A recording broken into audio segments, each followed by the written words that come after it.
Estamos en el Parque San Diego con Viviana Vélez, que fue una gran amiga de Raúl Gómez Hattin. Bienvenida, Viviana. Lo mismo, Gustavo. Aquí feliz de estar compartiendo este espacio contigo. Qué bueno. Este libro sobre Raúl acaba de salir. Se llama Entrevistas, Evocaciones y 7 poemas inéditos. Raúl murió trágicamente el 22 de mayo de 1997 y este libro rinde homenaje a la presencia de Raúl como poeta, como escritor, como un gran ser humano.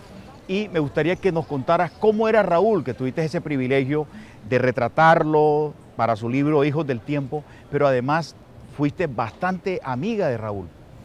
Sí, bueno, bien has dicho que era un privilegio, fue un privilegio haber conocido a Raúl, tener la amistad de él.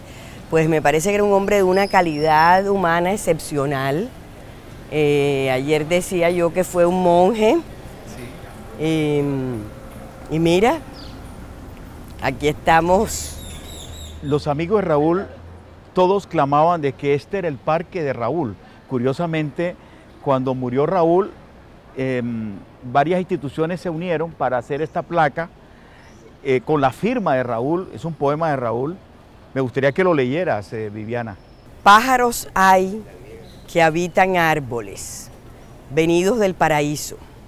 Una fuente dice, con voz de agua, que el tiempo del nuevo amor se acerca. Viviana, él publicó en el año 80 un libro pequeño de 22 poemas, preciosos, poemas místicos, pero muy desgarrados, donde él dice que sus amigos, si sus amigos no son una legión de ángeles, ¿qué será de mí? Cuéntanos un poco la visión arcangélica o esa visión que nos has comentado de que él era realmente un ser místico. Era un ser místico, yo creo que era un hombre muy profundo, esencial, era un crítico de la vida fácil, de, como dijo, aunque fui abogado no defendí el capital, siendo abogado no defendí el capital, y eso fue como él vivió, una vida de austeridad, una vida franciscana, y en eso nos entendíamos divinamente.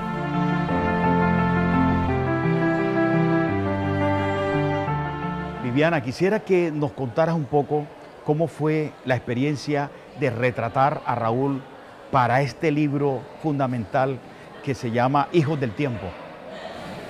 Bueno, como Raúl me visitaba constantemente, yo digo que un día sí y otro también, y él o se ubicaba en una hamaca que cruzaba mi salón o en la mecedora, porque necesitaba el movimiento continuo, como dijiste tú el otro día. Y entonces ahí en la mecedora, pues conversando entre tinto y tinto, lo fui dibujando, fue así. No es que él me posara especialmente, sino que felizmente se me dio por hacerle ese dibujo y que ahora me arrepiento de no haberle hecho más. Fíjate tú. Y él estaba feliz con ese retrato. Él decía... Él se sentía identificado. Sí, es cierto. Sí, entonces aceptó que lo pusiéramos en la contraportada del libro de Los Hijos del Tiempo, que yo ayudé a editarlo, pues, porque la financiación fue por mi parte, a las ediciones Catalejo de Cícalo Pinó. 21 años después de la muerte de Raúl, ¿cuál es la vigencia de él como ser humano y como creador? Precisamente en este libro he visto el testimonio o la conferencia que dio Darío Jaramillo, el gran poeta bogotano es él, creo, sí. Bueno, que vive en Bogotá hace muchos años, donde se expresa que cierta poesía de él, digamos después de Los Hijos del Tiempo, ya no tiene valor. Y también Rómulo Bustos, en el conversatorio que tuvimos el otro día para lanzar este libro, decía que estaba de acuerdo con Darío Jaramillo y les parece que su obra maestra está entre el tríptico seretiano, que comprende los retratos, y Hijos del Tiempo. Y sus poemas primeros. ¿Cómo era ese Raúl que también tenía sentido del humor, un sentido del humor bastante original, que además era un hombre con una gran sensibilidad? Me has hablado que él realmente parecía un monje. Bueno, él vivía con una austeridad total. Sí, y además esa crítica, bueno, una crítica por un lado al catolicismo, a todas las instituciones. Él no comía entero, era un hombre verdaderamente crítico y me decía, no creas en la felicidad de la gente, la felicidad hacia afuera, ¿no? Que seguramente hay mucha gente feliz, pero estos otros que muestran que están con mucho bienestar no son los más felices, por supuesto. Él era tenía un humor y unas carcajadas maravillosas. Bueno, hacía juegos de palabras muy sencillos. Él quería un cóctel decoroso. Haciendo el juego de palabras, ¿no? O que la gloria es una galleta de 10 centavos, o que el éxito es un almacén en Medellín y ahora en toda Colombia, ¿no? Burlándose también de esas nociones de qué es el éxito, qué es la gloria. Sí, él era una persona en ese sentido marginal, o sea, con su propia ética, pero una ética, yo creo que humanista absolutamente, ¿no? Fue un hombre respetuoso. Gracias, Viviana, por compartirnos tu visión, tu cercanía como artista, como ser humano, para retratarnos el alma de uno de los seres más conmovedores que ha tenido el Caribe, como es Raúl Gómez Hating. Su carcajada, su mirada, su manera de percibir la realidad y de estar en este mundo. Murió a los 52 años, muy joven, pero dejó una obra que lo sobrevive y que además es inmortal por su obra.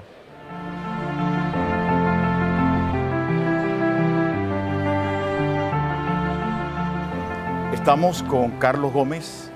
Él es artista, tiene una maestría en artes, en historia del arte en la Universidad de Antioquia.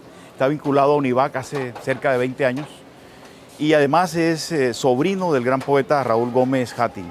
Este es un programa que estamos haciendo sobre el gran poeta. Bienvenido, Carlos. Muchas gracias, Gustavo. Encantado de estar aquí para hablar un poco de mi tío Raúl. Muy bien. ¿Cuál es el primer recuerdo que tienes de Raúl Gómez Hating? Bueno, el primer recuerdo que tengo de mi tío Raúl fue que en un momento tenía 4 o 5 años y estaba muy enfermo. Y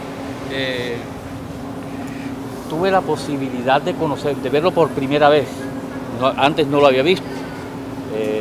Yo estaba en la cama y apareció ese personaje no solamente grande físicamente, sino grande desde su espíritu. Una personalidad absolutamente arrolladora que abarcaba todo el espacio como tal. Quedé absolutamente fascinado con el personaje porque él por sí mismo era un personaje fascinante. ¿Qué te dijo? ¿Cuáles fueron las primeras, digamos? Nos presentamos por primera vez. Yo no tenía ni idea quién era. Yo pregunté quién era él. Me dijeron, él salió con mi abuela como para la cocina y todas estas cosas que estaban preparando algo para mí. ¿Qué sendero distinto marca en la historia de las letras? Pero yo creo que Raúl es en gran parte muy cercano a Luis Carlos López porque es una especie de antipoeta. Realmente es una persona que abarca un territorio no descubierto, ¿sí? Digamos un territorio íntimo y muy sincero. No es una poesía construida desde la academia ni para la academia. Es una obra construida desde lo humano, que se filtra a través de las letras. Hay que entenderlo como obra y vida. En la obra de Raúl es una expresión a través de los versos. Y Raúl nace en Cartagena en el año 45. Se cría realmente, apenas nace, lo llevan a CRT y del 45 hasta el año 97 que muere en Cartagena, hace el retrato de la gente de Córdoba, del Sinú, de la historia y de la historia de la humanidad a través de este libro que se llama Hijos del Tiempo. ¿Cuál es el poema o los poemas que más te han impactado a ti de tu tío? Vivir para morir, es, digamos, la esencia de ese poema. Exacto. Yo tengo ese poema aquí, es un poema hermoso, es la muerte del poeta. Es la muerte del poeta. Las flores del duraznero han caído a la grama, tienen algo de caracola o de piel sonrosada. El viejo poeta chino se levantó muy temprano y triste ha sorprendido el desastre del viento. Anoche se embriagó con unos nuevos amigos que anduvieron muchos días para conocerlo. Todavía conserva en el bolsillo el poema escrito con afecto para uno de ellos. En la mano una copa de vino y bebe emocionado mientras mira las flores Ha escrito tantos versos como ha podido y siente la muerte vigilándole los pasos. En el reflejo sobre los montes lejanos y en el agua del río amarillo, la mirará, más hermosa que en lo alto del cielo, y borracho creerá realizado el milagro de tocarla y mirarla de cerca y besarla. Esa relación del Oriente con el Sinú. En la poesía de Raúl hay una lectura del mundo sirio-libanés y de España y del Sinú. Ese contrapunto de yo diría los cuatro mundos culturales. Él critica la raza española, que también la critica Luis Carlos López, hace una lectura de los ancestros árabes. Sí. Raúl plantea la metáfora de que él es como un gavilán que observa con ojos agudos, como un águila que observa con ojos agudos el entorno, ¿sí? Como tal. Es una persona que no solamente que es conocedora de su entorno, sino es conocedora de su tiempo. Muy bien. Y conocedora de sus ancestros como tal. Una memoria de lo que reflejamos en el presente.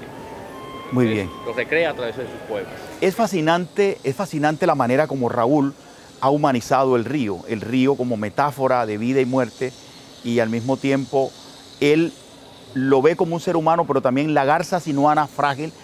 Su espíritu es como la garza, y también él se compara con el caballo del desierto del Oriente. Digamos que están esos dos mundos y él está definiéndose con esos elementos. La influencia de la naturaleza y del entorno viene eminentemente desde la casa. Nosotros teníamos una casa que eran 60 metros de frente por 60 metros de fondo, era casi una cuadra, que había sido antiguamente una finca, pero que mi abuelo había vendido posterior, pero que era una casa muy gigante, llena de árboles frutales y de todas cosas que mi abuelo había tenido como la visión. Me cultivo profundamente dentro de la historia del arte, más no solamente la pintura, no es solamente la producción, sino el conocer la historia como tal. Eso milagrosamente me parece que es un milagro que yo haya estudiado una maestría 20 o 30 años después, que me parece una cosa maravillosa. Qué bueno, muchas gracias, Carlos. Encantado, Gustavo. Muy agradecido por esos retratos humanos de Raúl Gómez Hathi, de su madre Lola Hathi y de todo el contexto de la región de Córdoba en la vida tanto del poeta como del artista Carlos Gómez Galeano.